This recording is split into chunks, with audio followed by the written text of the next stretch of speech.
భార్యను హత్య చేయడమే గాక మృతదేహాన్ని ముక్కలు ముక్కలుగా చేసి కుక్కర్లో ఉడికించి ఆ తర్వాత ఆ అవశేషాలను చెరువులో పడేశాడు ఓ రాక్షసుడు. ఆ తర్వాత తనకేమీ తెలియదంటున్నట్లు భార్య వెంకట మాధవి కనిపించడం లేదని అత్త సుబ్బమ్మతో కలిసి పోలీసులకు ఫిర్యాదు చేశాడు. ఈ దారుణ ఘటన రంగారెడ్డి జిల్లా మీర్పేట పోలీస్ స్టేషన్ పరిధిలో జరిగింది. పోలీసుల దర్యాప్తులో అసలు విషయం బయటపడింది.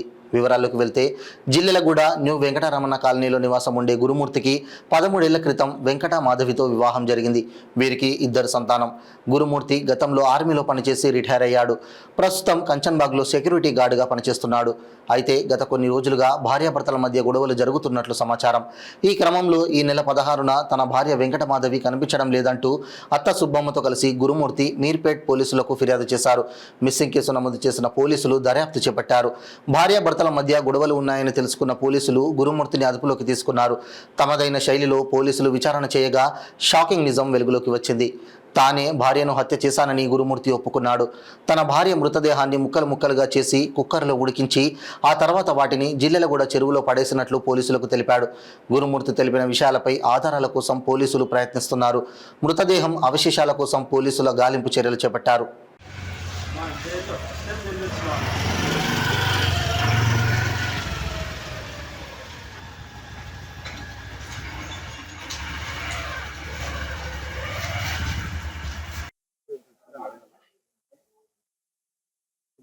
తేదీ 18/1/2025 నాడు సుబ్బమ్మ అనే మహిళ పోలీస్ స్టేషన్కి వచ్చి ఫిర్యాదు ఇవ్వడం జరిగింది.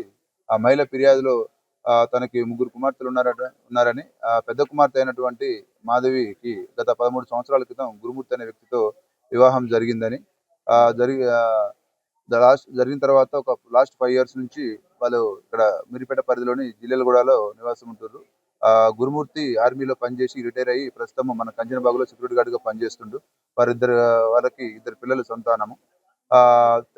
తేదీ 16/1/2025 నాడు కుమార్తెకు మరియు అల్లుడికి చిన్న గొడవ జరిగిందని, ఆ గొడవ జరగడంతో కుమార్తె ఇంటి నుంచి వెళ్ళిపోయిందని చెప్పి ఎవరికి చెప్పకుండా ఫిర్యాదు ఇవ్వడంతో ఆ ఫిర్యాదు మేరకు ఉమెన్ మిస్సింగ్ కేసుగా నమోదు చేయడం జరిగింది. అటు కేసు విచారణలో ఉంది.